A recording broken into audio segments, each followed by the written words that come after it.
السلام علیکم دوستانو، شیردل تخنیکی معلوماتي چینل ته ښه راغلاست. زموږ د نن ورځې ټاپک او موضوع د MPPT سولر کنټرول چارجر او PWM سولر کنټرول چارجر فل فرم څه دی او دا دواړو ترمنځ فرقونه څه دي او دا دواړه موږ په کوم ځایونو کې نصب او کنیکشن کولی شو.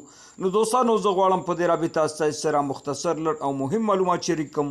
نو دوستانو دا ویډیو مو سکپ کوئ، تر اخره پورې وګورئ تر څو د دې مفیدو معلوماتو څخه ځانونه برخمن کړئ. نو دوستانو راځو ټاپک او موضوع ته. اول راځو دوستانو د MPPT سولر کنټرول چارجر او د PWM سولر کنټرول چارجر فل فرم یعنی مکمل معناګانو ته. د MPPT سولر کنټرول چارجر فل فرم او مکمل معنا د دوستانو میکسیمم پاور پوینٹ ټریکینګ او د PWM فل فرم او مکمل معنا د دوستانو پلس ویت ماډولیشن. دوهم راځو دوستانو د MPPT سولر کنټرول چارجر او د PWM سولر کنټرول چارجر ترمنځ فرقونه ته چې عبارت دي. اول MPPT سولر کنټرول چارجر د سولر پینل ولټ کموي او امپیر زیاتوي، مګر PWM سولر کنټرول چارجر د سولر پینل ولټ کموي خو امپیر یې دوستانو نه زیاتوي. دوهم سولر MPPT کنټرول چارجر د 1 کیلو واټ څخه زیات سولر پینلو سیټ اپ ته نصب او کنیکشن کیږي،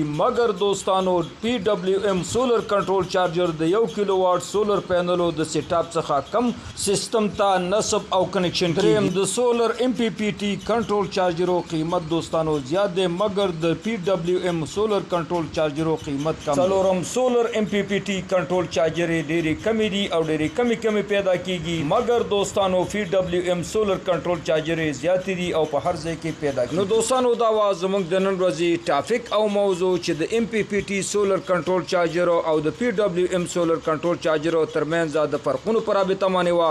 دوستانو که غواړئ بر تخنیک څخه ځانونه برخمن کړئ او خپل هر قسم برقي وسایل په خپل کورونو کې ترمیم او جوړ کړئ. نو دوستانو که تر اوسه پورې مو زما چینل نه وي سبسکرایب کړی نو مهرباني وکړئ زما چینل سره سبسکرایب کړئ او که دا ویډیو مو خوښه شوي در سره لایک او شیر کړئ د خپل ملګرو سره تر څو خیر او پیدې ټولو ته ورسیږي. دوستانو ستاسې د توجه او لیدو څخه یو نړۍ مننه. السلام علیکم.